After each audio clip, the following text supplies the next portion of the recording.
Nimelt teaduspõhised andmed eestlaste kohta on täiesti olemas ja kõige värskemaid vahendab meile Tervise Arengu Instituudi vanemteadur Rainer Reile.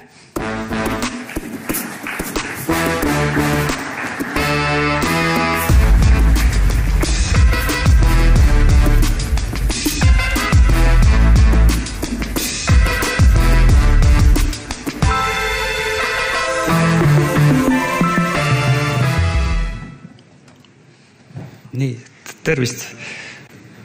Kas mul need slaidid on ka... just. Et esmalt mul on väga hea meel olla siin Tervise Arengu Instituudi esindajana. Aga nii nagu öeldi selle pealkirja kohta, teaduspõhised andmed eestlaste kohta, et kui ma esimest korda kuulsin seda või nägin selles programmis sellist pealkirja, mul hoisid käed rippu, mõtlesin, et jumala eest, et teaduspõhised andmed eestlaste, et siin on nii palju erinevaid asju ja praegu ma näen, et siin saalis on ka käitumise ja liikumisteadlasi, kelle CV on 2 korda pikem kui mul, et selles mõttes on see ülesanne kindlasti küllalt raske. Aga nii nagu siit on juba mitu korda läbi käinud, et see mõte, et mõtle keerulised asjad lihtsamaks, nii-öelda võõra sõnaga operatsionaliseeri või tee üks samm ja tee teine ja hakka minema. Ja täpselt nii oli, et läksin hommikul jooksma ja tekkis mingisugune plaan, et võib-olla on siiski võimalik teaduspõhiseid andmeid eestlaste kohta ette kanda. Et selgelt tänane nii-öelda temaatika on ju seotud liikumisega, liikumisharrastusega ja ilmselt võiks olla siis ettekanne ka sellest ajendatuna. Et umbes 10 minutit on aega, vaatame kiirelt, kuidas kehalist aktiivsust võiks tervisekaotuse riskitegurina käsitleda, kuidas on Eesti elanike kehaline aktiivsus ajas muutunud, on see läinud paremaks, on see läinud halvemaks, siis palju on või päris mitmel korral tänastes ettekannetes on olnud juttu ka sellest, et kehaline aktiivsus või liigutamine, et see ei ole ju ainult selline veri ninast välja pingutamine või tippsport, et seal on ka liikumisrõõm ja selleks, et üldse liikuda, et selleks peab olema inimesel ka teatud nii-öelda suutlikkust, ta peab saama seda teha. Et kuidas elukvaliteet ja liikumisharrastus kokku käivad. Ja korraks üks pilt ka selle kohta, et kas me suudaksime kuidagi hinnata, et kui me teame, et kui palju milline on nii-öelda kehalise inaktiivsuse tase täna, et kui palju see nagu näiteks meie ravikindlustusele maksma läheb. Ja nende teemade selline kontekst on siis Eesti täiskasvanud rahvastiku tervise käitumise uuring paljuski. Et see on ehk olete võib-olla kuulnud, aga et päris pikka aega, juba aastast 90 igal paaris aastal on seda läbi viidud ja see tänaseks juba 18 andmepunktiga aegrida on päris mitmete sellise tervisekäitumise indikaatorite siis aluseks. Ja kas ja kui häid nii-öelda indikaatoreid me nendest andmetest kätte saame, et see on muidugi ise asi, aga väärtus on see kindlasti suur. Nii, et ilmselt on see lahtisest uksest sisse murdmine, et me kõik teame, et kui inimesed, kes on kehaliselt väheaktiivsed, nendel kohe tõuseb krooniliste haiguste risk ja kroonilised haigused teadupärast on peamised tervisekao põhjused. Et numbrite üle võib muidugi vaielda ja see ongi küllalt raske, aga siin välja võtta lihtsalt 7-8 meta-analüüsist, mis võiks siis nii-öelda sünteesida seda parimat teadmist, mis meil on. Et tervikuna me näeme, et väga selge seos on siis kehalise aktiivsuse ja südame-veresoonkonna haigustega, teist tüüpi diabeediga, päris mitme vähipaikmega, mida me alati võib-olla ei teadvusta ja selgelt lihasluukonna haigused. Ja kindlasti ka vaimne tervis, et näiteks see viimane metaanalüüs, Piirs ja teised 25% suurema risk depressiooniks. Et neil oli tehtud ka selline ekstrapoleerimise harjutus, et kui kaotada ära see diferents inaktiivsete ja aktiivsete vahel, et siis depressiooni levimus rahvastikus võiks väheneda umbes 11%. Et efekt on kindlasti olemas. Nüüd kehaline aktiivsus kui tervisekaotuse põhjus, et kindlasti kuigi täna on nagu see teema laual, et siis peab ikkagi ütlema, et käitumuslikest teguritest on mõned sellised riskifaktorid, mis on hammustavad suurema tüki meie tervisest, vähemalt rahvastiku tasandil. Aga me ei saa öelda, et kehalisel inaktiivsusel tervikuna oleks kuidagi väga väike roll, et Eestis ja näiteks umbes 1% kõigist surmadest võiks siis olla omistatav vähesele kehalisele aktiivsusele. Selge, et istudes me otseselt ära ei sure, aga see eelnevalt näidatud see vahendus erinevate krooniliste haigustega on see mehhanism. Ja maailma tervisekäitumise uuringu andmed nüüd uuenevad õige pea, kui ma õigesti mäletan 12. oktoobril, et siis on juba uued numbrid väljas, saate vaadata ise täpsemalt järgi. Ja et nagu oli, et kui selles eelmises tabelis oli liigne kehakaal oli selles esimese kõige suurema kaaluga käitumuslik tegur, siis tegelikult see on üks näide küllalt vanast soomlaste uuringust, mis on kaksikute uuring, pika jälgimisega kohort, kus siis tehti mõõtmised vanuses 16, 18 ja 25 ja siit tuli väga selgelt välja, et kehaline inaktiivsus suurendas siis rasvumise šanssi ligi 4 korda. Ehk et ühesõnaga, et jällegi, et ühemunaraku kaksikute uuring, eks ole, me suudame selles disainis selle võib-olla selle geneetilise faktorina kõrvale jätta ja näeme, et tegelikult see käitumisel on põhjuslik roll ülekaalu tekkes. Aga see selleks, et nüüd nende Eesti andmete juurde, et siin on siis aegrida sellest tervisekäitumise uuringust, kus küll mõned vastuse kategooriad on koondatud, aga tervikuna me näeme, et seesama roheline joon siin all, eks ole, et 4 või enam korda nädalas tervisesporti vabal ajal, vähemalt poole tunni vältel, sellises keskmise füüsilise koormuse tähenduses, et on kerge trend kasvule ja ma arvan, et see on nagu see hea märk ja kui küsida, et kas ajas on midagi läinud paremaks, et siis see kontrast selle punase joone ja rohelise joone vahel, et ma arvan, see on see positiivne märk. Et näiteks võrreldes siis perioodi algusega 94, siis aastal 2020 kohandades soole, vanusele, haridusele, sissetulekule, suhteline risk olla siis kehaliselt aktiivne on umbes 20% suurem. Et ma arvan, et see on nagu hea ja kindlasti peegeldab kõigi teie nagu seni tehtud tööd.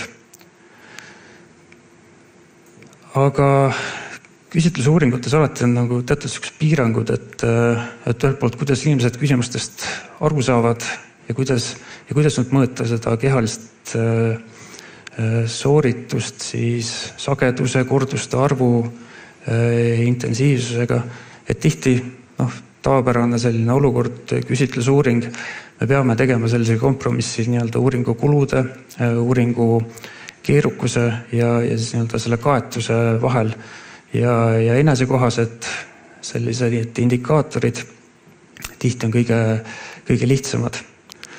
Et kui siin paremal tervisespordi harrastamine see on see indikaator, mis on meil uuringus olnud aastast 1994, ja seda me hoiame, et just, et hoida seda aegrida, et tavaliselt on võib-olla spetsiifilisem tervisesport versus selline üldine aktiivne liikumine.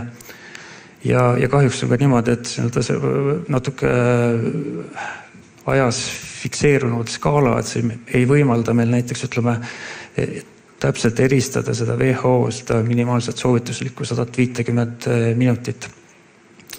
aga sõltub, kuhu me nüüd selle inaktiivsuse või aktiivsuse määratluse tõmbame, et siis me saame tegelikult sellest tulenevalt ka vastuse. Et võib-olla millele veel tähelepanu juhtida on siis see, et ei saa vigastuse või haiguse tõttu aktiivne olla, et taas, et see võib olla nii-öelda ei oska öelda vastuse variant ka, aga küllalt palju on ikkagi neid, kes seda teha ei saa, eriti tervisespordi puhul. Et umbes 8% ja see on ajas püsinud küllalt samal tasemel. Ja kui nüüd mõelda nendele vastanutele, kes siis ütlevad, et nad ei suuda oma terviseseisundi tõttu kehaliselt aktiivne olla või antud juhul tervisesporti harrastada, siis üle poole neist on vanuses 55–64, et see jällegi osutab sellele, et meie tegelikult see tervisekaotuse soovite siis tervena elatud aastate selline lagi on küllalt madal. Aga okei, et kui nüüd vaadata, kuidas siis defineerides kehaliselt inaktiivsed sellisena, et need on inimesed, kes siis tervisesporti teevad kord nädalas või harvem, et siis neid täna on umbes 60%. Tõmbame selle nivoo kuhugi mujale, saame teistsuguse numbri, aga see ei olegi praegu kõige tähtsam. Et kui me nüüd vaatame seda joonisel olevat trendi vanusrühmade järgi, siis võib-olla jääb kohe silma selline nagu kontrast selle nagu 2020. aastast ülespoole hüppava 16–24-aastaste osakaalu ja siis teisalt jällegi sellise positiivse märgina, et pidevalt langenud inaktiivsete osakaalu siis 45–54 vanusrühmas.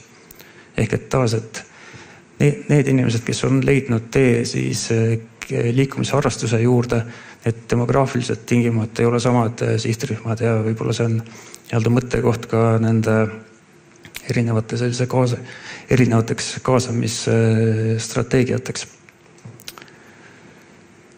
Nii, ja elukvaliteet, elukvaliteet siis selles uuringus on mõõdetud Eurocolli EQ5D, see on niisugune viiest ala domeenist või valdkonnast koosnevast küsimusest, mida siis summeeritakse selliseks indeksiks, jaotub vahemikus 0–100 või 0–1, eks ole, et 1 tähistab siis parimat elukvaliteeti. Et kui me nüüd vaatame need kahte joonise paneeli, siis me näeme tervikuna, et need, kes on kehaliselt inaktiivsed, nende elukvaliteedi keskväärtused veel arvestades vanust ja ka sugu on keskmiselt madalamad. Jällegi, et see sama keskmiste võrdlus ei ole alati küll väga hea selline pidi olema teadusettekanne, eks ole, et tehnika, aga taas, et see 0,73 versus 0,79, et selle EQ5D puhul minimaalseks kliiniliseks erinevuseks loetaksegi 0,6. Et ta on 0,06, ehk et see sama, võiks öelda, et olles kehaliselt aktiivne, see parem elukvaliteet on ka sisuliselt parem, et see ei ole lihtsalt numbriline väärtus. Ja taas, et kui vaatame jällegi pikaajalist trendi, siis huvitav on see, et just nooremates vanuserühmades me hindame oma elukvaliteeti kuidagi kehvemaks. Ja taas, et need on siis joonisel need 5 valdkonda. Ja siis punktid koos usaldusintervalliga näitavad siis seda, et kui palju on siis kehaliselt inaktiivsetel suurem risk siis probleemideks liikumisega, enda eest hoolitsemisega, tavapäraste toimingutega hakkama saamiseks, valude vaevuste esinemise ja rahutuse ja masendusega. Et me näeme, et kõigil need juhtudel, võttes arvesse veel taas sugu, vanust, sissetulekut, haridust, kõike teisi neid selliseid tavapäraselt terviseseisundit ja ka käitumist mõjutavaid tegureid, me näeme, et kehalisel aktiivsusel on ka elukvaliteedile selgelt selline positiivne mõju. Ja ootuspäraselt on sama efekt olemas ka päris paljude tervisekäitumise tunnuste puhul. Et kui me taas mõtleme sellele eelnevalt näidatud haiguskoormuse ja riskide riskitegurite jaotusel, et kui mida siis troonisid, siis liigne kehakaal, alkoholi ja tubaka põhjustatud tervisekaotus. Me näeme, et väga suur nii-öelda kovariatsioon on ka siis kehalisel aktiivsusel ja tervisekäitumisel. Ja lõpuks ka ühest vanast, praeguseks juba natuke vanast uuringust, et 2023-2024 tegelesime haiguskulu analüüsiga, kus me proovisime kehalise inaktiivsuse ja ka liigse kehakaalu tervisekaotust Eestis siis panna kulunumbritesse ja seda kulu arvutasime lihtsuse ja selguse huvides siis eelkõige tervishoiu rahastaja vaatest. Et inaktiivsus võiks Eestis olla siis arvestuslikult umbes 40 000 haigusjuhu otsene põhjus. Et võrdleme jälle mehi-naisi, meie need arvutused näitasid, et naistel on see haigestumuskordaja 20% suurem, et taas võrdlus ka rahvusvaheliste uuringutega, selle sama mainitud maailma haiguskoormuse uuringuga, täpselt sama muster on, et naised on natuke kehaliselt inaktiivsemad selles kontekstis. Aga jällegi suramuse kaotus on meestel taas suurem. Ja kokku võiks siis Tervisekassa vaatest kehaline inaktiivsus siis maksta umbes 24 miljonit eurot aastas. Ja see on kulu, mis on igal aastal. See ei kao kuhugi ära ja vaadates neid trende, mis me näeme inaktiivsuse osakaalu muutusest, me pigem võiks arvata, et see kasvab. Ja nii nagu haigus tervisekaotuse üldjaotuses, et siis südame-veresoonkonna haigused, see on väike trükiviga ja teist tüüpi diabeet on siis, võtavad lõviosa siis sellest kulust enda kanda. Ja Alo Look alguses kenasti mainis ka, et tervisekäitumise uuring on nende plaanides ja mul ongi hea meel öelda, et huvitaval kombel just täna algas meil nii-öelda selle uuringu välitöö, et see ei olegi mitte TKU 2026, vaid uuring Tervise elukvaliteet 2025, mis oma olemuses siis püüab pakkuda sellist suurema resolutsiooniga vaadet siis tervisekäitumise ja eelkõige siis kehalise aktiivsuse ja liikumisharrastuse sellistele indikaatoritele. Ehk et ja kindlasti üks selline oodatav väljund on ka selline maakondlik andmekiht. Ja kui võtta kokku siis, et võib-olla selline vahetu mõju tervisekaotusele, kehalisele inaktiivsusel ei olegi ootuspäraselt kõige suurem, et kõiki maailma tervisehädasid ei saa omistada sellele, et me oleme kehaliselt võib-olla vähe aktiivsed. Aga väga selge on ju see, et need kroonilised haigused, kus see panusosis on olemas, need röövivad lõviosa, mis meie tervisekaotusest. Mis on positiivne levimuse puhul on siis see, et mitteaktiivsete osakaal on ajas vähenenud ja võib-olla teisalt muret tekitav on see, et see inaktiivsete osakaal noortel on just siis nii-öelda selles pandeemia kontekstis, vähemalt siis nii-öelda viimastes uuringulainetes 2020-2022 ja ka 2024 olnud kehvem. Ja kindlasti sellel kõigel on siis kulu ja hind, aga see hind, ma arvan, on kõige olulisem ikkagi meile endale, meie enda tervisele. Et maksab, mis ta maksab. Ja sellega, aitäh!